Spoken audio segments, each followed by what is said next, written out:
Dans le salon, où la lueur du feu dansait doucement, ma sœur biologique, Charlotte Hayes, me cracha ces mots. Dans sa main se trouvait le verre de marque de luxe que je lui avais offert pour Noël l'année dernière. À l'intérieur tourbillonnait un vin millésimé qui avait vieilli pendant des années dans la cave de mon chalet de montagne, une bouteille valant plusieurs milliers d'euros. Ses lèvres brillaient sensuellement, teintées de ce liquide précieux. Je m'appelle Nathalie Brooks, j'ai 38 ans. J'ai bâti mon entreprise immobilière à partir de rien et j'ai réussi. Aujourd'hui, je vis une vie libérée des soucis financiers. Au travail, j'ai toujours été fier de prendre des décisions calmes et réalistes. Ce lieu est mon sanctuaire, un havre que j'ai créé avec tout mon cœur et mon âme. Et aujourd'hui, c'est la veille de Noël, le jour de l'année que je chéris le plus.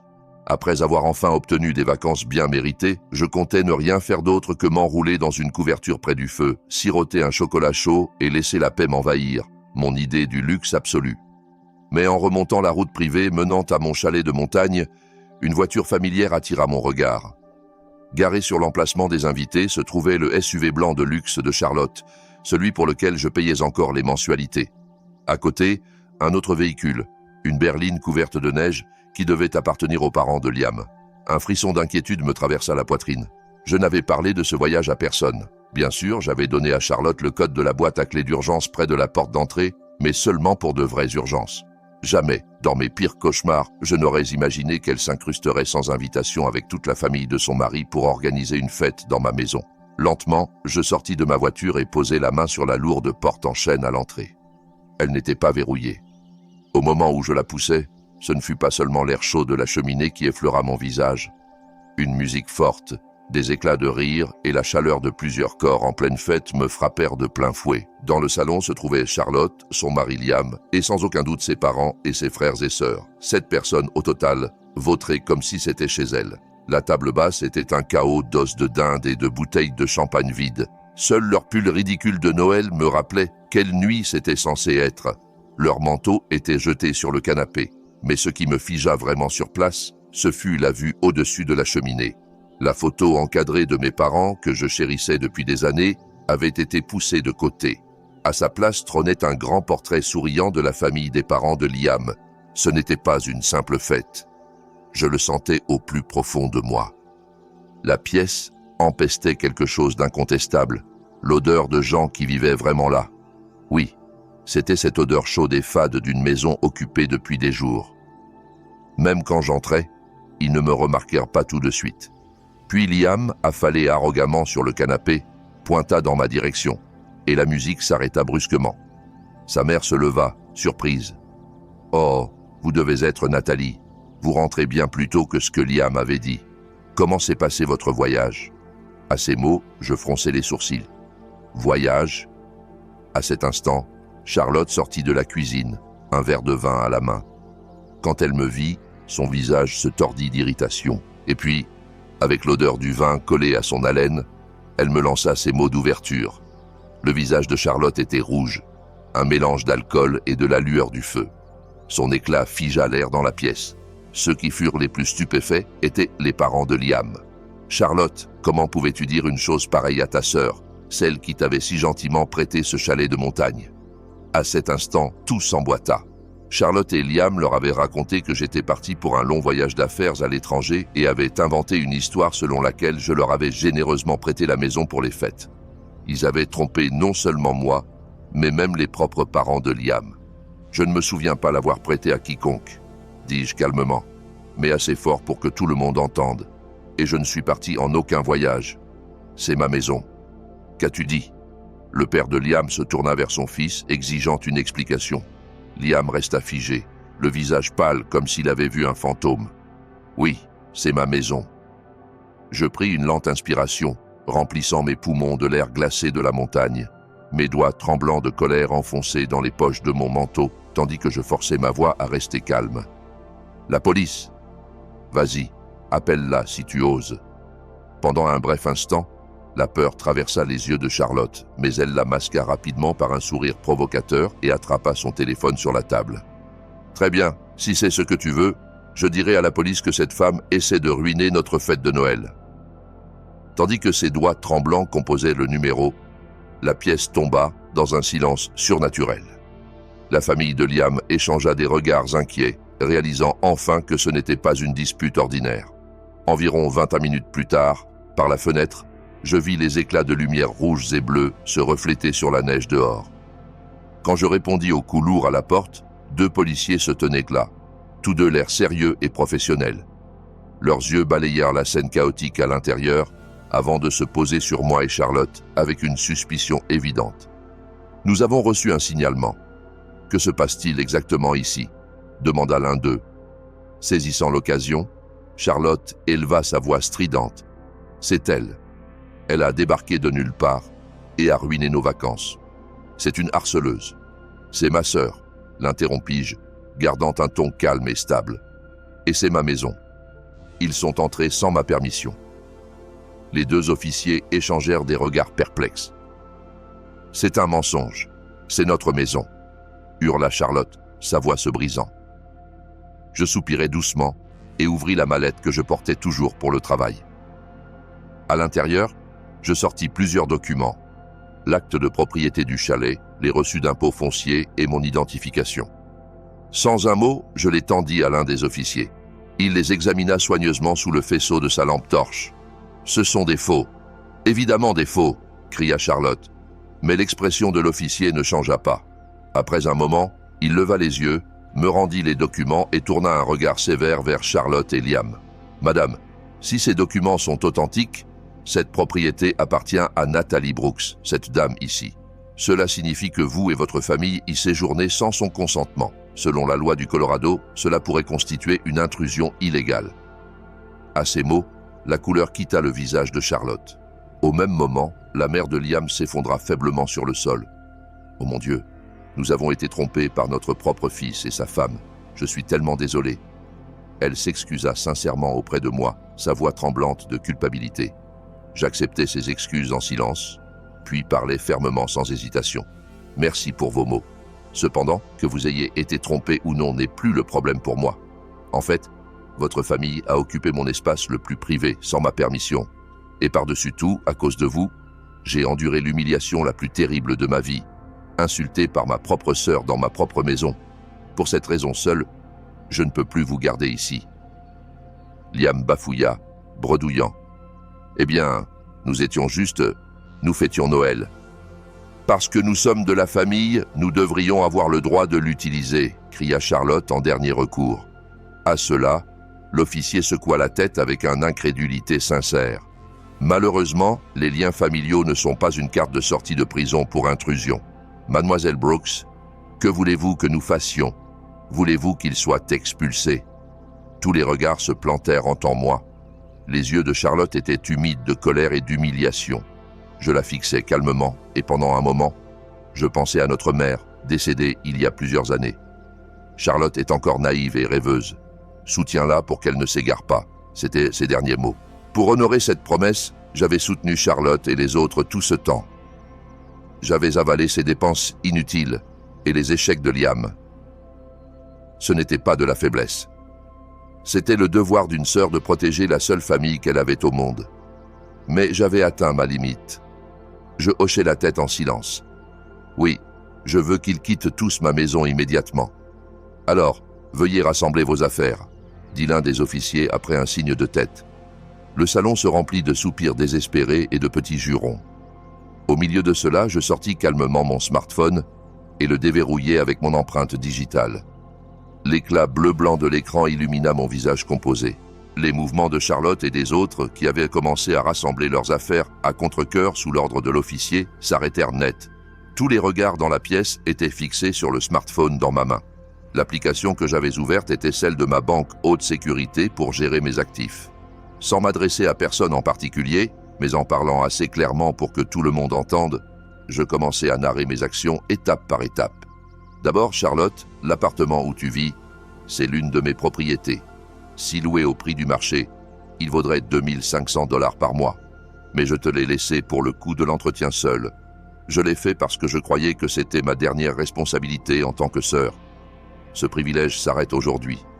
Quand je tapais sur l'écran de confirmation, un carillon numérique stérile résonna dans la pièce. Charlotte laissa tomber l'ornement de Noël qu'elle tenait. Tu plaisantes, hein ?» Sa voix tremblait.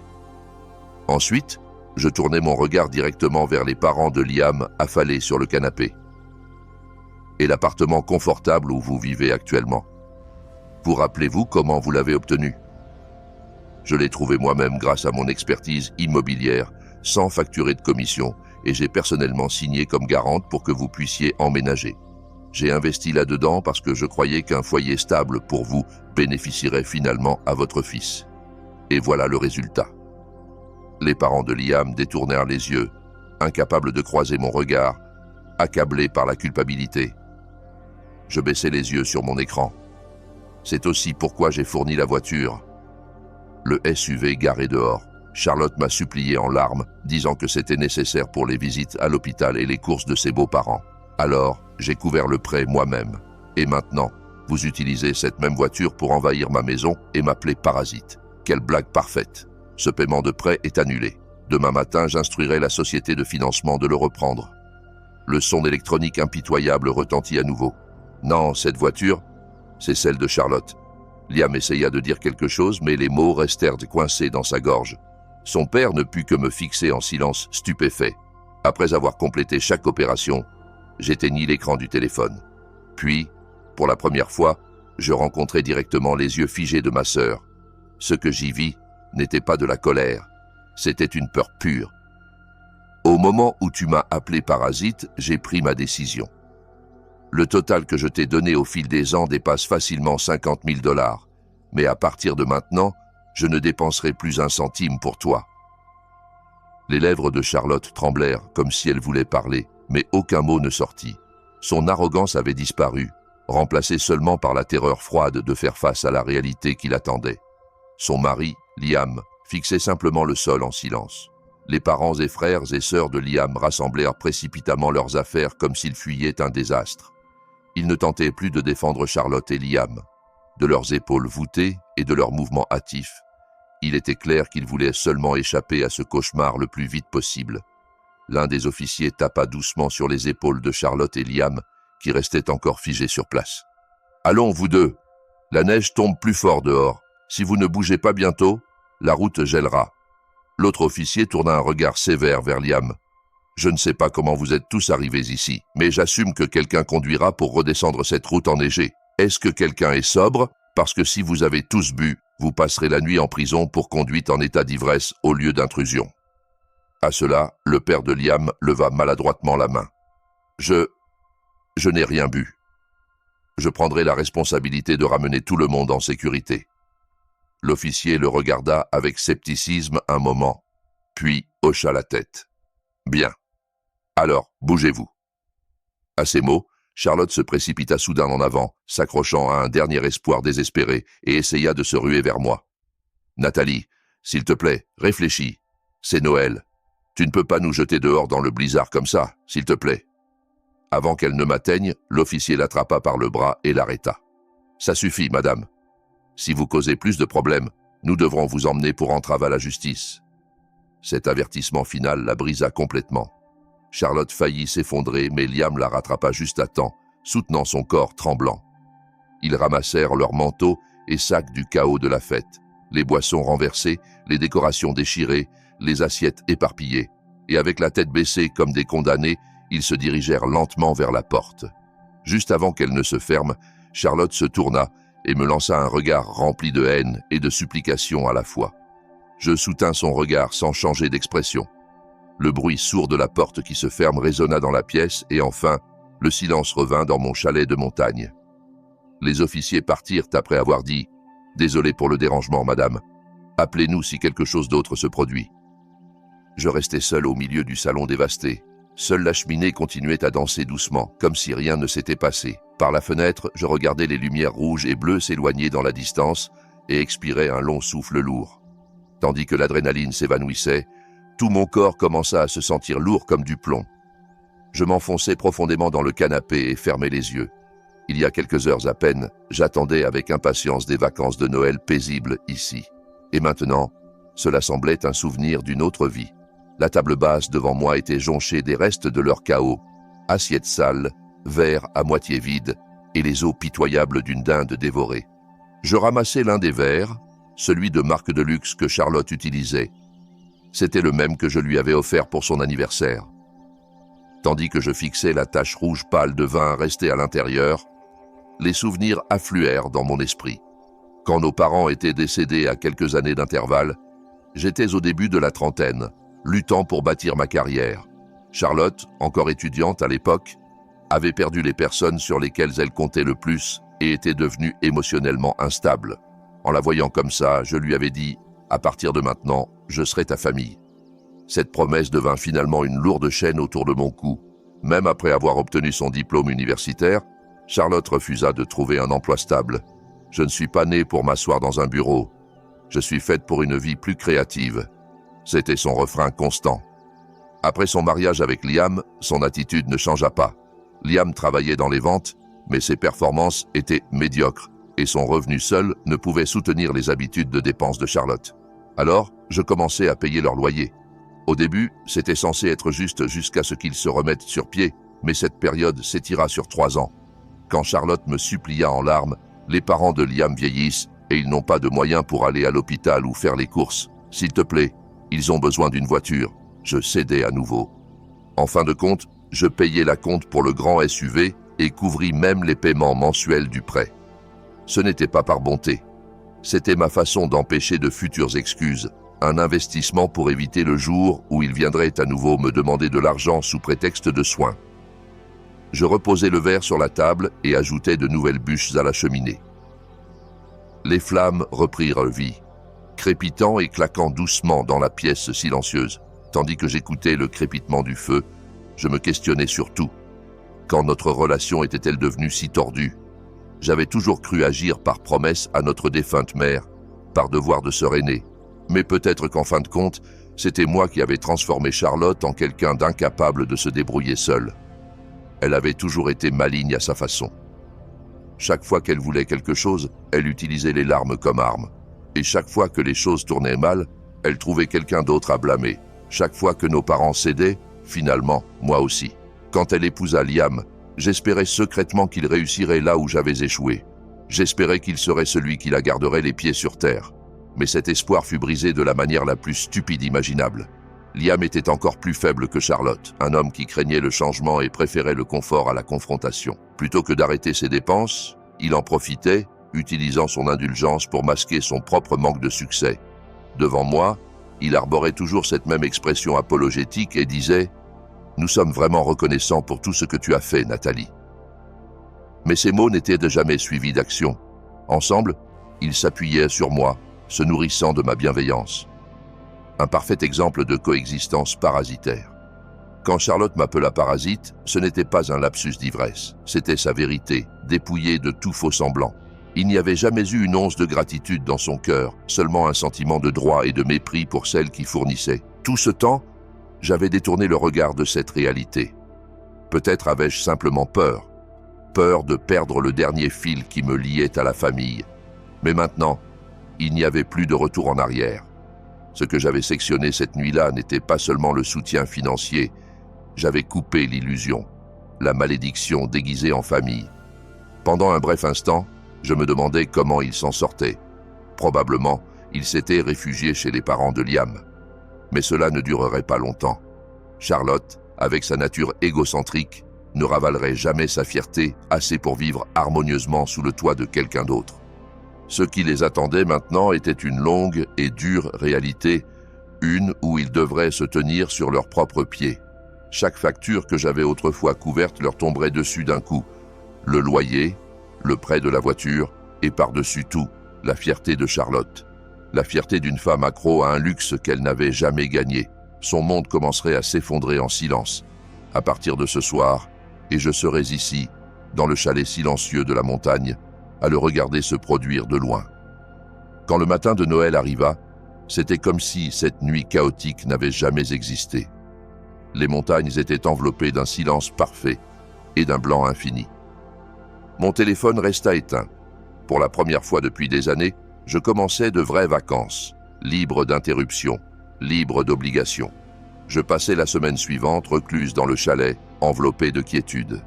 Je lisais en contemplant la neige, cuisinait des repas élaborés juste pour moi et regardait des films le soir avec un verre de vin à la main. J'essayais de ne pas penser à Charlotte et aux autres.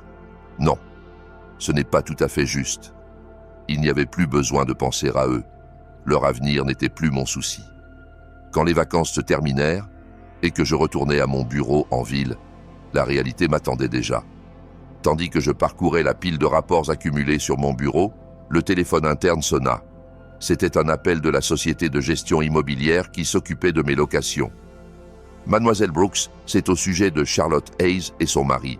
Nous n'avons toujours pas reçu leur paiement de loyer pour ce mois-ci et nous n'avons pas pu les contacter. » Je jetai un œil au calendrier. Le délai de paiement avait déjà dépassé de 5 jours. « Je vois, » dis-je calmement. « Veuillez procéder selon le protocole standard du contrat de location. Émettez la demande de paiement et l'avis d'expulsion comme prévu. Pas d'extension, pas d'exception. » Je comprends. La voix à l'autre bout portait une hésitation. Il savait probablement que je louais l'appartement à ma sœur et son mari à un tarif fortement réduit, mais je ne dis rien de plus et raccrochai. Cet après-midi-là, je reçus un email de la société de financement automobile. Le sujet indiquait « Reprise de véhicule complétée ». J'ouvris le fichier joint pour trouver une photo du SUV blanc garé sur un bord de route enneigé, attaché à un camion de remorquage. Je traînai l'email directement à la corbeille et retournai au travail. Il n'y avait pas une goutte d'émotion en moi. Les engrenages de leur effondrement avaient commencé à tourner plus vite et avec plus de précision que je ne l'avais imaginé. Quelques jours plus tard, un vendredi soir, j'étais en train de me détendre dans mon appartement quand mon téléphone s'alluma avec un appel entrant d'un numéro inconnu. Normalement, je l'aurais ignoré, mais quelque chose dans ma poitrine remua et je pressai le bouton pour répondre. « Allô, Nathalie ? C'est moi. » Une voix faible et tendue traversa la ligne, celle de Charlotte. C'était la première fois que j'entendais sa voix depuis cette nuit au chalet. « Que veux-tu » Mon ton était froid. Je l'entendis inspirer Sharply à l'autre bout. « Comment as-tu pu ?»« C'est cruel. Tu nous as jetés dehors, pris la voiture. Que sommes-nous censés faire maintenant ?» Sa voix devint plus frénétique à chaque mot. « Nous restons chez les parents de Liam, mais c'est insupportable. Sa mère m'insulte tous les jours, et Liam me blâme pour tout. Tu l'as cherché toi-même, dis-je platement. Tu fais face aux conséquences de tes propres choix. Ce n'est pas mon problème. C'est ton problème. C'est toi qui as tout coupé. Ne te sens-tu pas même un peu responsable ? Responsable ? Ne me fais pas rire. Je ne suis pas ta mère.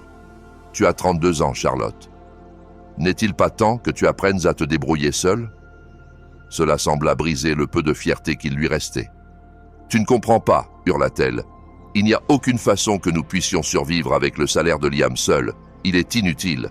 Il parle grand, mais il n'est jamais promu. Il ne fournit jamais. » Puis je l'entendis, une voix masculine étouffée à l'autre bout. « Qu'as-tu dit ?» C'était Liam. Apparemment, il se tenait assez près pour entendre chaque mot. « Attends. » J'entendis Charlotte haleter. « Mais c'est vrai. C'est vrai parce que tu brûles chaque dollar que je gagne comme de l'eau. » Le cri de Liam fut si fort qu'il coupa net la ligne. « À qui la faute penses-tu que nous vivons comme ça ?» Leur dispute éclata en pleine force. Cris, blâmes, accusations lancées, le son de 2 personnes se déchirant mutuellement. J'écoutais leur affreuse dispute sans rien ressentir. Puis un bruit sourd retentit au téléphone. Quelque chose heurtant le sol et l'appel se coupa. Je posai calmement mon téléphone sur la table. Le deuxième mouvement de leur effondrement avait commencé. 2 semaines de plus passèrent après cet appel. Charlotte ne me contacta plus. Dans les semaines suivant cette nuit orageuse de Noël, je restais dans le chalet de montagne, enveloppé de paix et de silence. Mon téléphone resta éteint. La neige dehors enterra le bruit de la ville, et avec lui chaque souvenir désagréable. Pendant ce temps, leur monde s'effondrait plus vite et plus complètement que je ne l'avais prévu. Quand je retournai au bureau après les fêtes, les rapports commencèrent à arriver, calmes, factuels et implacables. Le gestionnaire immobilier écrivit « Avis d'expulsion émis pour non-paiement de loyer ». Charlotte fut dépouillée de son style de vie et méprisée quotidiennement par ses beaux-parents. Et Liam avait enfin perdu patience. Une fois que mon filet de sécurité financier, l'illusion de stabilité, avait disparu, le laissant face à face avec l'extravagance de sa femme et son refus de travailler. La rumeur disait que Liam avait officiellement demandé le divorce. Il n'y avait pas de pension alimentaire, pas de partage d'actifs parce qu'il n'y avait plus rien à partager. Je regardais simplement tout se dérouler en silence. Un jour, alors que le printemps commençait à montrer son visage doux, j'étais au chalet, qui avait depuis longtemps retrouvé sa paix, quand mon téléphone sonna. Le numéro était inconnu, mais je répondis. Nathalie. La voix à l'autre bout était mince, fragile, méconnaissable. C'était Charlotte. Je suis désolé. J'avais tort sur tout. S'il te plaît, donne-moi juste une dernière chance. Nous sommes sœurs, n'est-ce pas? Je regardais le paysage calme du printemps devant moi et inspirais lentement. Charlotte, je vais te donner un dernier conseil. Quoi? La prochaine fois que tu te trouves en difficulté, ne m'appelle pas. Appelle les policiers comme tu l'as fait cette nuit-là. Qui sait? Peut-être que cette fois, ils prendront ton parti. C'était la dernière chose que je lui dis jamais. Avant qu'elle ne puisse répondre, je mis fin à l'appel et ajoutai son numéro à ma liste de blocage. Il n'y a plus de parasites dans ma vie. À partir de maintenant, j'embrasserai pleinement la liberté que j'ai gagnée, le calme, la beauté et la vie qui est enfin complètement mienne. Au milieu de ces tensions familiales qui peuvent peser sur le cœur et le corps, je pense souvent à comment maintenir une santé sereine. Si vous sentez que le stress affecte votre pression artérielle ou votre bien-être, regardez dans la description de cette vidéo. Il y a un lien vers une méthode simple et efficace pour baisser la tension de 2 points, améliorer la glycémie, le métabolisme et le cholestérol. C'est une transformation personnelle qui pourrait changer votre quotidien sans effort compliqué. Dans ces moments de réflexion, où l'on réalise combien les relations toxiques drainent notre énergie vitale, il est essentiel de prendre soin de soi. Imaginez réduire naturellement votre pression artérielle et booster votre métabolisme avec une approche accessible. C'est exactement ce que propose le lien dans la description. N'attendez pas que le stress s'accumule. Explorez-le maintenant pour une vie plus équilibrée et paisible. Enfin, alors que Nathalie embrasse sa liberté retrouvée, loin des parasites qui l'épuisaient, rappelez-vous que votre santé mérite la même libération. Cette méthode, décrite dans le lien de la description, est conçue pour des résultats rapides et durables. Baisser la pression artérielle de 2 points, stabiliser la glycémie, optimiser le métabolisme et le cholestérol, tout en réduisant les risques quotidiens. C'est simple, basé sur des principes naturels, et cela pourrait être le tournant émotionnel et physique que vous attendez. Ne laissez pas le temps filer. Cliquez sur le lien dès aujourd'hui et commencez votre propre transformation vers une vie plus saine et épanouie. Vous le méritez, tout comme Nathalie a mérité sa paix.